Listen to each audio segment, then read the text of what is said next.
Salut tout le monde, bienvenue sur la chaîne Chessmate pour cette nouvelle ronde de l'Open de Béthune. On est actuellement à la sixième ronde.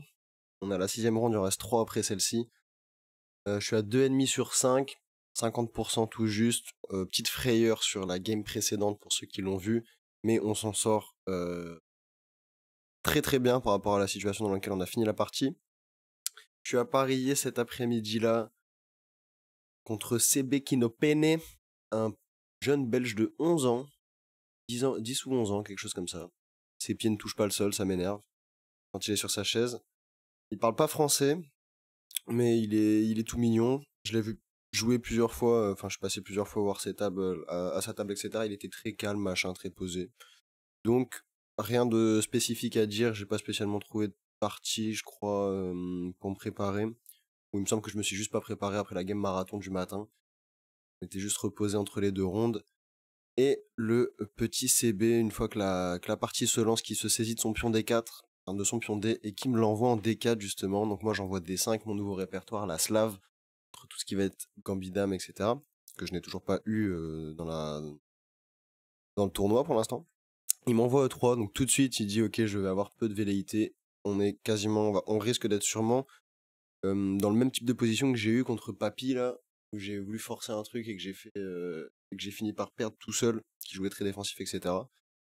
Donc moi j'envoie à peu près la même chose, j'envoie C6, il m'envoie fou D3, j'envoie cavalier F6, cavalier D2, donc il donne pas tout de suite l'adresse de son cavalier en G1 pour que moi je puisse pas savoir où est-ce que je veux positionner mon fou, est-ce que je vais le sortir ici ou est-ce que je vais le laisser derrière les pions, et il se garde sous la main potentiellement un plan de F3 pour jouer E4 comme j'ai pu le faire à la ronde 3.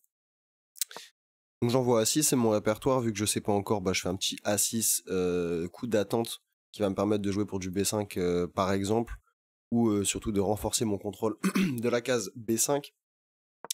Il m'envoie cavalier Gf3, il me donne enfin l'adresse de son cavalier, j'envoie fou G4 par conséquent. Il rock, je fais E6, maintenant que j'ai sorti mon fou, je place ma structure sur case blanche. Tour E1, donc tout de suite on sait qu'il va vouloir jouer pour E4.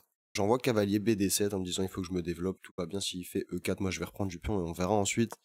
Il m'envoie C3, on est vraiment dans la même position que j'avais contre Papy, je crois à une différence près, je n'arrive plus à me rappeler laquelle.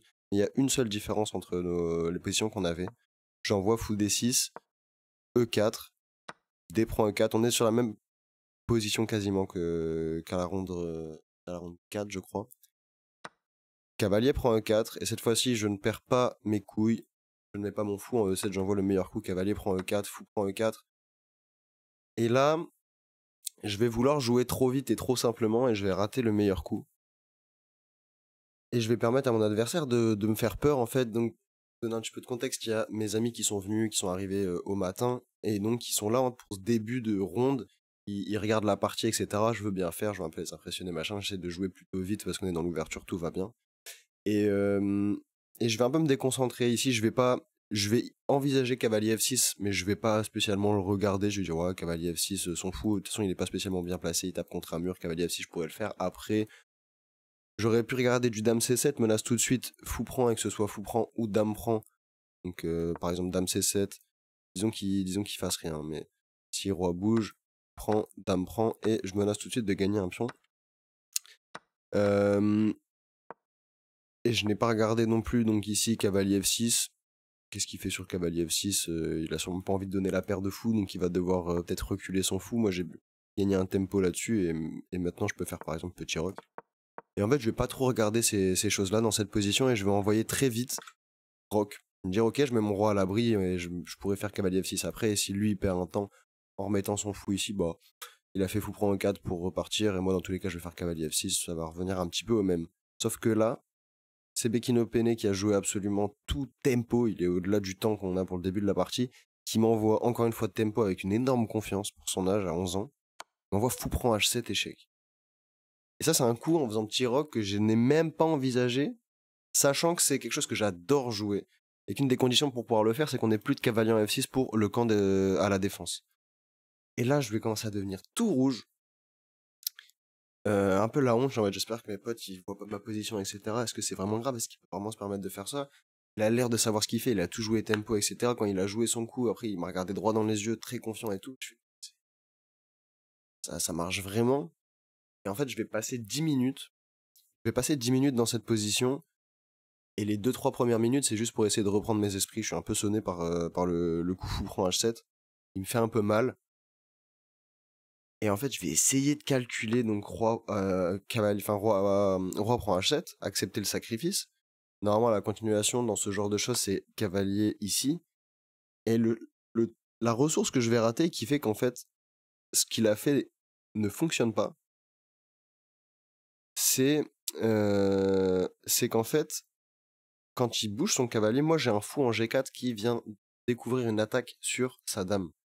Et donc, par exemple, je peux simplement jouer, et ça c'est la ressource importante que j'ai ratée, dame prend G5.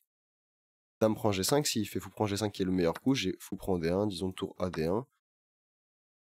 Et là je peux jouer, il y a pas mal de choses, mais je peux jouer du G6, mettre mon roi à l'abri, potentiellement profiter de la colonne ici. Et ici, tout va bien, je suis à +2, il n'a rien gagné de son sacrifice, j'ai une pièce de plus contre un pion. Ici, tout va bien. Là, le meilleur coup, que du coup j'avais pas vu, c'était fou G5, F6, et on peut avoir des positions comme ça, où c'est tendu, mais les blancs n'obtiennent pas grand-chose de leur sacrifice, encore une fois.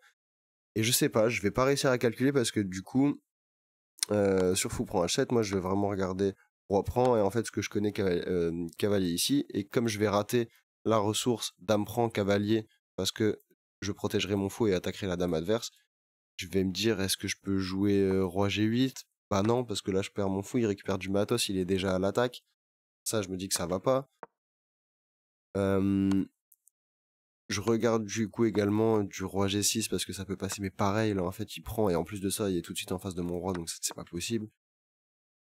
Je me dis roi H6, ça doit pas être possible parce que je me mets dans le vis-à-vis avec le fou, et en fait, je calcule pas assez bien. Je vois tous ces trucs-là, mais j'en calcule vraiment aucun profondément, et impossible de me rassurer, et donc, après son fou H7 et 10-15 minutes de réflexion, une fois que j'ai repris un peu des couleurs, ou plutôt que j'en ai perdu parce que j'étais vraiment tout rouge de honte de me prendre ça là au 12e coup sans même l'avoir envisagé, bah, je vais jouer roi H8 en me disant ok, bon vas-y, on va jouer aux échecs, mon roi est un peu plus faible que le tien, j'ai un pion de moins, mais vas-y, il est 1582 Hello, il a 11 ans, peut-être qu'il va faire des erreurs derrière.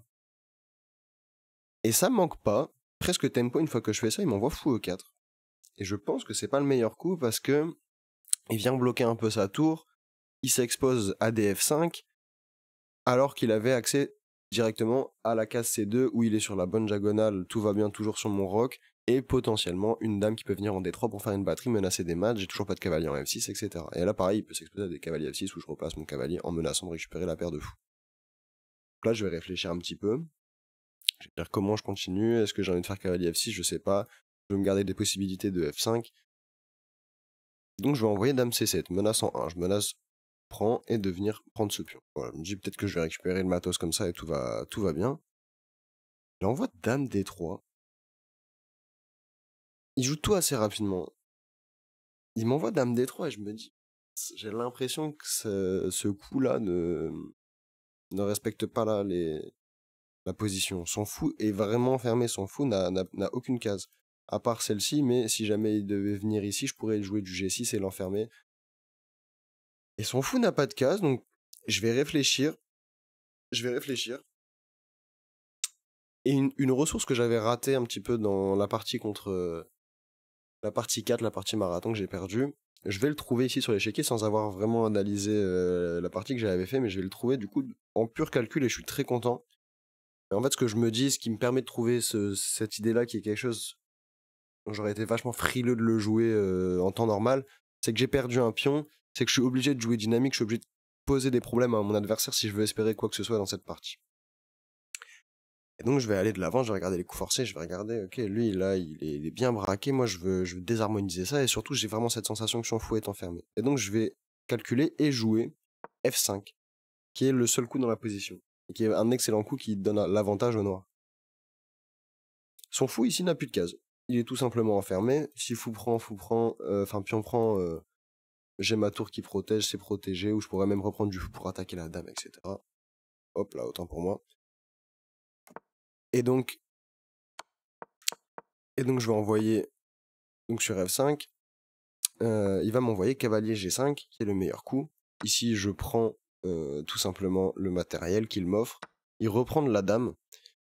Et ça va être une grosse erreur de sa part. Le seul coup qui pouvait maintenir une certaine égalité, un certain jeu, c'était pas dame prend dans cette position, mais tour prend E4, avec l'idée par exemple sur fou F5, je vais vous défiler une variante, tour H4, ici attention, il n'y a pas de fou H7 parce qu'il y aurait mat, et donc à la place de fou H7, on vient jouer roi G8, dame F3, cavalier F6, G4, prise, tour prend, cavalier prend, et on va se retrouver dans ce genre de position, et j'ai un avantage matériel avec les noirs, mais les blancs ont beaucoup d'activité, et faut la finir cette partie. Et donc c'était sa chance de continuer à jouer, sauf qu'il va reprendre dans cette position non pas de la tour comme il le fallait, comme on vient de le voir, mais de la dame. Je vais donc m'emparer de mon cavalier très rapidement, jouer cavalier F6, je protège mon fou, je gagne un tempo sur la dame. Et j'avais calculé, ouais, il peut pas faire dame prend E6 parce que j'ai mon fou qui protège, tout va bien. Il va jouer cavalier E6, et là je vais calculer pendant un long moment pour être sûr de la variante que je fais. Et je vais calculer à peu près jusqu'au 21e, 22e coup. Et donc je vais être très confiant quand je vais envoyer dans cette position. Fou prend H2, échec. Je récupère le pion, je me dis, très heureux, je te fais la même chose que tu m'as fait, sauf que moi là, c'est pas un sacrifice, j'ai ma dame et là j'ai gagné du matos et je commence à me dire, ok, là, je vais lui retourner. J'ai bien retourné la position à mon avantage, ça fait plaisir. Et donc j'envoie fou prend H2, échec, force le roi à bouger, il peut pas s'emparer ni de ma dame ni de ma tour pour l'instant. Donc faut être sûr de ce qu'on fait après parce que roi H1 il attaque absolument tout dans mon camp. Mais j'avais calculé, cavalier prend E4, je prends sa dame, il prend la mienne, je fais fou prend C16, fou prend C7, je rapatrie mon fou qui était attaqué tout en récupérant ici du matériel. Ça je l'avais vu en amont et j'étais très heureux donc d'envoyer cette variante. Il m'envoie tour prend E4, j'envoie tour prend F2, tout ça c'était vu en avance. Il m'envoie G1, tour à F8 et j'avais calculé jusqu'ici dans cette position. Et donc là j'ai joué tout tempo en prenant juste quelques secondes pour un peu vérifier. Et quand j'arrive à cette position, je fais putain, let's go, j'ai bien calculé, je suis fier de moi et tout, je suis allé assez loin, c'était propre. Sauf que là, il va m'envoyer un coup que je n'avais pas vu et qui va me faire stresser. Il va m'envoyer fou E3 dans cette position. Il va m'envoyer fou E3 dans cette position. Il attaque ma tour, il attaque mon fou. Et là, je sais pas trop comment m'en sortir. J'avais vu quelque chose, je me rappelle plus trop sur s'il jouait ça. Moi, j'avais mat en fait. Voilà. C'était ça. Parce que j'ai mon fou qui vient barricader le roi adverse. Donc mon fou n'était pas comestible avec ma batterie de tour. Mais il va m'envoyer fou E3. Et je vais un peu paniquer, je vais réfléchir un bon 10 minutes, je pense, dans cette position. Et je pense que c'est sur les 2-3 dernières minutes, quand j'ai l'impression que je vais perdre du matos, que... Parce qu'en fait, si ma tour bouge ailleurs que sur cette colonne, mais surtout maintenant que son fou est sorti, ça a activé également sa tour. Ça fait que je n'ai plus ma menace de mat et que mon fou devient comestible. Et qu'en plus que mon fou devienne comestible parce qu'il a sa tour qui protège, lui, il attaque 2 de mes pièces. Faut que je trouve une solution forcée, là. Faut que je force les choses. Et Dieu merci, je vais trouver, après une bonne dizaine de minutes de réflexion, tour prend G2, échec. Je vous laisse réfléchir un peu pour comprendre comment ça fonctionne. À ce moment-là, je me lève, je me dis ok, là c'est bon, normalement ça doit marcher. Je devrais réussir à gagner cette partie. Je me lève, je vais prendre un petit Kinder Country, je fais un petit tour dans la salle de jeu, je regarde d'autres parties, je me dégourdis un peu les jambes, je me ressource, je reviens à la partie et je vois qu'il m'a fait roi prend G2 et ici dans cette position, j'espère que vous l'avez vu, si roi prend G2, j'ai joué fou F3, échec. Il va jouer roi F2, là je vais lui proposer un petit bout de Kinder Country, voilà, on est gentil. Il refuse. Il commence à picorer dans ses propres gâteaux. Il y a une petite boîte à goûter avec pas mal de trucs dedans. Ça a l'air plutôt appétissant. Bref, j'envoie évidemment fou prend E4. On a échangé les tours et j'ai gagné un pion et on rentre dans une finale qui va être encore plus facile à convertir pour moi maintenant qu'il a une pièce, une tour de moins notamment. Dans cette position, il est échec. Il m'envoie roi E2 et il me propose nul. Et vu qu'il ne parle pas français ni anglais, il va me regarder, il va me dire parler en flamand et il va me faire ça comme ça, signifier nul. C'est la première fois que je vois ça, donc au début, je regarde, je fais ça, je fais, je comprends pas trop. Après, je me doute que c'est une proposition nulle au vu de sa gestu, etc. Et puis, c'est le seul truc que tu dis pendant une partie d'échecs. Je vais faire un petit sourire, j'ai pas pu m'en empêcher à ce moment-là, parce que bah évidemment que j'accepte pas la nulle dans cette position, et je vais envoyer G6. Je sais pas trop quoi faire, je me dis ok, je fais G6 qui est protégé par mon fou, je crains rien.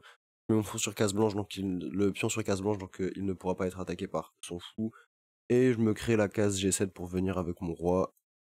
Je dis ok, de toute façon tout va être gagnant dans cette position, on va pas se prendre la tête, on va jouer simple et on va finir la partie proprement. Il va m'envoyer tour G1, il attaque le pion, j'envoie roi G7, je centralise mon roi, je surprotège mon pion, il m'envoie tour G4, attaque le fou, je vais envoyer fou F3 dans cette position. J'aurais peut-être dû ralentir un peu ici, mais en fait il va me donner une pièce avec exactement la même tactique qui m'avait permis de forcer l'échange des tours en gagnant un pion et en rentrant en finale vraiment facile à gagner. Et bah là il doit avoir un peu le seum parce qu'il était gagnant dès le début.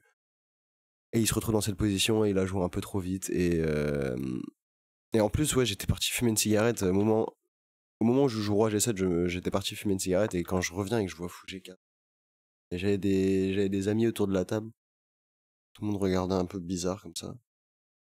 Et moi j'arrive et il me faut que quelques secondes pour me rendre compte qu'il a fait la même erreur que tout à l'heure, sauf que cette fois-ci ce n'est pas un échange de tours mais un don. Merci à lui, je prends la tour en G4. Il envoie B4, il veut prendre de l'espace, il n'abandonne pas. Bon, pourquoi pas, je suis à +8. J'ai j'ai 2 pièces d'avance. J'envoie fou F5 échec, roi C4, fou D6, j'essaye un peu de le mettre en boîte, je sais pas trop quoi faire, mais en fait j'ai pas envie d'utiliser trop d'énergie parce que j'ai eu des grosses parties marathon qui se sont enchaînées. Il va m'envoyer D5, je prends échec, je liquide, tout va bien, roi prend D5, fou E7, mon fou était attaqué, je le sors, il envoie A4, j'envoie tour D8, échec, il m'envoie roi E5, j'envoie fou D6, c'est mon adversaire qui abandonne dans cette position. Là s'il faisait roi D5, on avait fou B8, roi C4, fou E6 échec, sa seule case c'est roi C5 et fou A7 échec. Et s'il était venu en D4 plutôt qu'en D5, c'est exactement la même variante avec les mêmes coups qui font le même mat. C'était mat en 4, c'était terminé, calculé à l'avance au moment où j'ai joué fou D6. Très content de cette partie, à part le moment où j'ai fait le petit rock trop rapidement et que j'ai pas vraiment regardé tous les coups candidats. Il y en avait plusieurs, rock n'était évident et logique comme coup, mais attention, j'aurais dû prendre 2 minutes de plus, ça m'aurait largement suffi pour, au moins si je joue rock, peut-être me dire, ou, enfin surtout, c'est vrai qu'aussi ce qui est vraiment dramatique, c'est que quand il a fait le sacrifice, j'ai pas suffisamment bien calculé pour me rendre compte que c'était une erreur et j'ai complètement donné le pion qu'il ne devait pas se permettre de prendre à mon adversaire. Et après on a eu de la chance, on a trouvé la belle ressource F5, ça je suis très content, et derrière ça a déroulé, donc une bonne partie, on va se faire une petite review rapidement de cette dernière. Une petite review rapide, donc j'ai joué à 92.2 de précision, let's go, j'ai juste fait un gain manqué, une erreur. Et à part ça, j'ai déroulé un petit coup brillant, etc. Ça fait plaisir, on a fait des belles choses dans cette partie malgré le début un peu bancal, le manque de concentration, mais une fois qu'on est rentré dedans, ça a déroulé. Donc let's go, on va passer ça rapidement. La vidéo est assez courte parce que la partie a été plutôt expéditive en fait. Il s'est passé des choses au début et après il n'y avait pas grand chose à montrer. Donc ça nous fera une petite vidéo courte. C'est vrai que j'aurais pu prendre un petit peu plus mon temps sur les variantes. Mais au moins il y aura tout des vidéos de 45 minutes, des vidéos de 20 minutes. Ok. Donc là on va passer rapidement. C'est rapidement l'ouverture. Donc tout va bien dans l'ouverture. Tout va bien dans le meilleur des mondes. Donc voilà, Rock est quand même le meilleur coup. Mais ça, c'est une erreur, mais je vais pas le voir, là. Je vais envoyer roi H8 au lieu de la prise.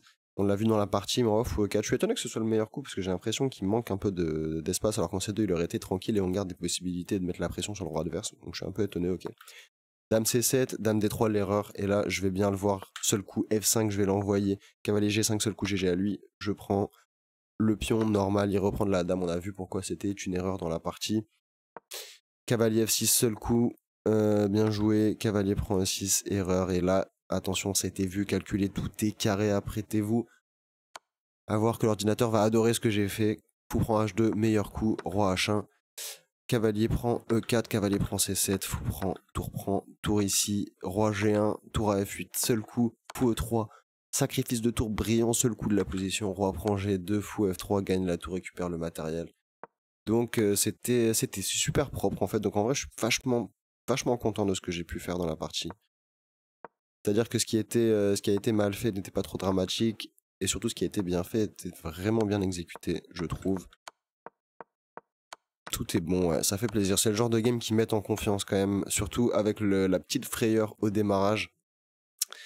Cette game, elle fait du bien.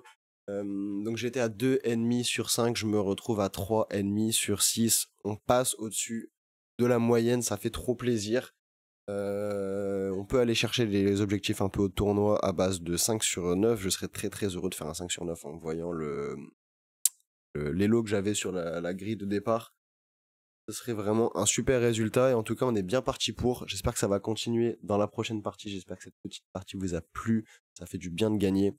On se retrouve très très rapidement pour l'antépénultième game de cet Open de Béthune. J'espère vous débrief une bonne partie. Ciao la team, des bisous.